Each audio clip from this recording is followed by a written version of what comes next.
What's up, Vine family? It is time for Friday Family Time.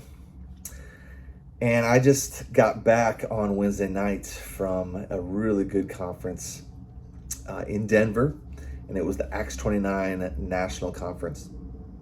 And it was just a time for pastors all throughout the United States that are associated with Acts 29 to get together and hear about the vision for the network and what we're thinking about for the future and connect with other pastors. And it's always a rich time.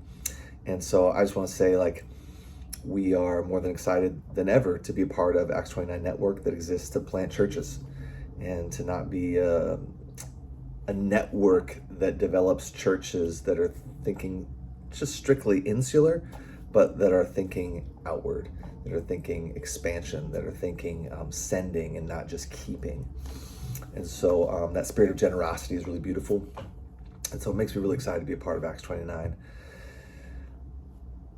One of the things that they talked about that was really inspiring was just evangelism. And we've been talking about evangelism in the Madison Multiply preaching series in August, and that was really rich. But I just want to keep it on our brains and just simply ask yourself this question: who can I be intentional with?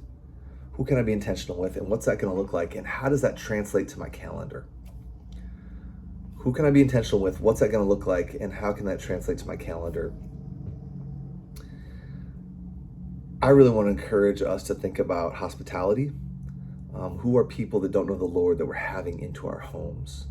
Or maybe you're single and you're living in an apartment and you don't really want to have somebody into your apartment. Well, that's okay. Who can you take out to dinner? Who can you take out to lunch? Who can you get coffee with? I think the key here is praying about it. Who are you praying for? Where are you present? Right? We're all present in some type of a neighborhood and some type of a workplace.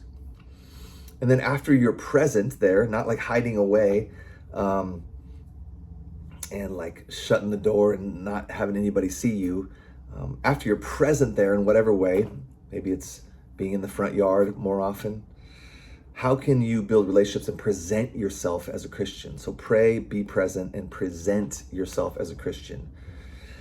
And that often just comes through speaking like a Christian, like telling someone you'll be praying for them, or saying something like in a conversation, you're talking about some topic and you say, you know what, because I'm a Christian, here's how I think about that. And that almost always, in my experience, leads to some opportunity to share the gospel, some angle on the gospel, whether it's forgiveness or generosity or reconciliation or any number of topics. How to think about suffering in the world. So we just want to keep that at our forefront. I think we're doing a good job presenting the gospel. We're doing a good job doing community, gospel community, but mission, we do a good job with generosity towards missions in terms of nations and neighbors. But actually sharing our faith, I think that's something we can grow in. And we're passionate about, we talk about what we're passionate about. And so, soaking in the scriptures helps deepen our passion. Showing up and being faithful in City Group and Sunday morning is those intentional reminders that helps us keep an authentic passion. And so, just be praying though. I think prayer is where it starts. That's where it started for the early church, and I think that's where it can start for us. A couple other things. There's a new podcast that's going to probably be uploaded very soon. I want you to look for it. And it has to do with my friend Brian Chappell and his book, Grace at Work. I don't know if this image is going to be backwards for you guys, but Grace at Work. How do we think about our jobs to the glory of God? We spend a third of our life sleeping, probably, and probably at least another third in the workplace for most of us. Those are two just major aspects of how we spend our lives. So we should have a theology of sleep.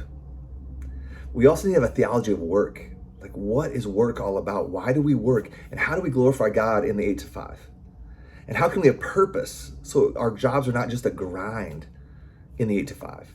This is a really important topic. So I want to encourage you to dial into that podcast that's going to be coming out very soon, or maybe already is there.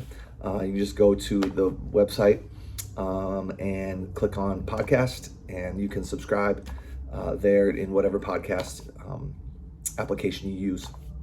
And then finally, if you weren't present last Sunday, we have these books for First John.